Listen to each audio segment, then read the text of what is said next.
নরসিংদীর রায়পুরা উপজেলার আমিরগঞ্জ ইউনিয়নে করিমগঞ্জ ও হাসনাবাদ এলাকায় অস্ত্রের মুখে জিম্মি করে স্থানীয় ইউনিয়ন পরিষদ সদস্য জাহাঙ্গীর আলম ও সুমন সালাউদ্দিন নামে এক প্রবাসীর বাড়িতে দুর্ধর্ষ ডাকাতি সংঘটিত হয়েছে। শুক্রবার গভীর রাতে বাড়ির জানালার গ্রিল কেটে ও ঘরে তালা ভেঙে বাড়ির সবাইকে অস্ত্রের মুখে জিম্মি করে হাত পা বেঁধে এ ডাকাতি সংঘটিত করে। দুই বাড়ি থেকে ডাকাতরা ২৩ ভরি স্বর্ণ, নগদ ১৫ লক্ষ টাকা সহ প্রায় ৪০ লাখ টাকার মূল্যবান জিনিসপত্র লুট করে নিয়ে গেছে বলে জানা যায়। খবর পেয়ে রায়পুরা থানা পুলিশ ঘটনাস্থল গিয়ে পরিদর্শন করেছেন। আমিরগঞ্জ ইউনিয়নের ১ নং ওয়ার্ড মেম্বার জাহাঙ্গীর আলমের বড় ছেলে তানিম আহমেদ জানান, বাড়িতে শুক্রবার রাত আনুমানিক ২টার দিকে ১৫ থেকে ২০ জনের ডাকাত দল বাড়িতে ঢুকে হাত পা বেঁধে অস্ত্রের মুখে দরজা ভেঙে ঘরে প্রবেশ করে। এই ঘরের তালা কাইটা ঢুকছে আর কি। তো দুইজনকে ধাক্কা দিয়েছি আমি।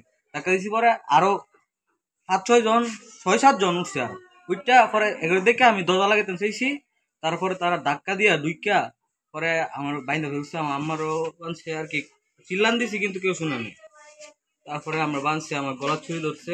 করে এরা যাতে আমার বাড়িতে যে ডাকাতি করেছে তাদেরকে যাতে অতি তাড়াতাড়ি বিচারের আওতায় আনবেন, প্লাস এদের দৃষ্টান্তমূলক শাস্তি দিবেন। এ সময় তাকে ও তার পরিবারের সদস্যদের হাত পা মুখে বেঁধে অস্ত্রের মুখে জিম্মি করে ৫টি রুমের আলমারি ভেঙে ফেলে ডাকাতরা। শারীরিক ক্ষতি না করার শর্তে চাবি দিয়ে দিলে আলমারিতে থাকা ৩ ভরি স্বর্ণ ও নগদ ৭.৫ লাখ টাকা নিয়ে চলে যায়।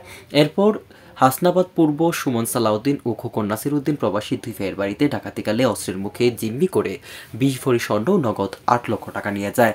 দুটি বাড়ি থেকে প্রায় ৪০ লক্ষ টাকার মূল্যবান জিনিসপত্র লুট করে নিয়ে যায় বলে জানায় তারা।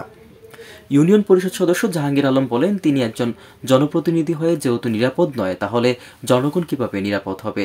ফলে পুলিশ প্রশাসন ডাকাতি প্রতিরোধ করতে পুনরায় আমিরগঞ্জ ফাঁড়ি চালু করার দাবি জানান তিনি আরও বলেন, পুলিশের নজরদারি না থাকায় এর কোনো প্রতিকার হচ্ছে না।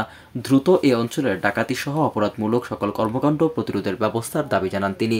এ বিষয়ে রায়পুরা থানার এসআই ইনচার্জ আমিনুল ইসলাম বললেন, ডাকাতির ঘটনায় ঘটনাস্থল পরিদর্শন করা হয়েছে। ডাকাতদের গ্রেফতারের জন্য পুলিশ মাঠে কাজ শুরু করছে বলে জানান তিনি। নরসিংদী থেকে আশরাফুল ইসলাম সবুজ, আমার বার্তা।